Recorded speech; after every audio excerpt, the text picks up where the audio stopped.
भुसावळ तालुक्यातील साके गावातून एक धक्कादायक घटना समोर आली आहे।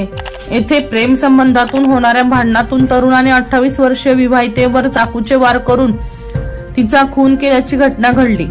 सोनाली महेंद्र कोडी राहणार साकेगाव तालुका भुसावळचे मयत विवाहितेचे नाव असून याबाबत संशयित आरोपी सागर रमेश कोडी याला अटक करण्यात आली, तर या घटनेत एक व्यक्ती जखमी झाला आहे। भुसावळ तालुक्यातील साकेगाव येथे सोनाली कोडी ही पती व लहान मुलांसह वास्तव्यास असून गावातील एका सागर कोडी या तरुणासोबत तिचे प्रेम संबंध होते। या प्रेम संबंधांमधून त्यांच्यामध्ये नेहमी भांडण होत असे। दिनांक 25 सप्टेंबर रोजी रात्री सागर कोडी याने सोनाली कोडी हिच्याशी पुन्हा भांडण उकरून काढले। भांडणांमधून सागर कोडी याने सोनाली कोडी हिच्या पाठीवर पोटाच्या बाजूला उजव्या हाताला चाकूने भोसकून जबर दुखापत केली।